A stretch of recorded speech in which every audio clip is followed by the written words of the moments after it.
Today is 15th August 2022. Today marks India's 76th Independence Day and 75 years of India's independence. As we stand on the cusp of the 76th Independence Day, it is our foremost duty to acknowledge and bow our heads in reverence to the struggle of our forefathers to win us this freedom. They had envisioned a free country where citizens can dedicate their lives for the upliftment and betterment of the nation and not to some foreign masters. Is this really the freedom that our brave forefathers laid their lives for? Ask yourself, is this Netaji's India? Is today's India Bhagat Singh's India?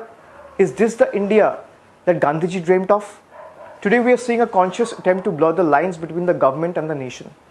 There is a tendency to pledge to a unitary idea of India, and those who fail are touted as Deshdrohis or anti-nationals. It is time that we remind them that our love for our nation is beyond any unitary ideology. Our nation has nurtured us. It has protected us. It has given us a sense of belonging. In turn, we as citizens have dedicated our lives to the nation's betterment and growth. The relationship is dialogical, which we must acknowledge and further. We do not require the seal of anyone else to prove our patriotism, especially not from the one who believe in raising our prized diversity for a monolithic idea of India. Our love for India is not some abstract idea of India. It is the people, the land, the values that make our great nation. My reverence for India is not for anyone or any idea in particular, but for the toiling citizens, the freedom fighters, and the everyday struggle to keep the idea of India alive. My nationalism is ornate with the ideas of unity, equality, fraternity. It cannot be overshadowed by the tar of hate, violence, and deprivation. What makes us Indian? The fact that we were born in this great nation, the fact we reside here. I think our connect with our nation is reborn every day when we help a fellow citizen in need, or when we celebrate our vibrant festivals together, or when we mourn together in the event of a loss, or when we break into a jubilant cheer for Team India. We might speak different languages, but we all shed a tear of joy when India wins the World Cup. We might have different tastes of cuisines, but have the same reverence for our farmers and the food grains they grow. Our attires may be different, but when we see the tricolor rise, every one of us stand in pride. It is this unity in diversity that we must preserve at all cost. No force of evil should be allowed to divide us on parochial lines. Our freedom is not some idea that is up in the air. It is the freedom to live our lives as per our choice, without causing any harm or detriment to others. Let us pledge to keep this connect with our country and our countrymen alive. On the completion of India's 75 years of independence, I want to ask you, are we really a free country? Is there any freedom of speech? Is there any freedom of conscience? Are our streets free for our women? Are our children sheltered from the venom of hate? Is every citizen free from hunger? Is food grain available and accessible for everyone living in this country? Is the gap between the rich and the poor merged today? Are everyday essentials within the common man's reach? If the answer is no, then we are yet to build an India of our dreams, true to the vision of our forefathers that was dreamt at the time or at the stroke of the midnight hour. Let us dream of an India that will be true to the vision of our freedom fighters. Let us dream of an India that upholds the right of every last citizen living in this country, where children live without fear, where women are empowered every day, and everyone continues to live in peace and harmony. Let us pledge to build an India that is free from divisive forces, an India of our dreams.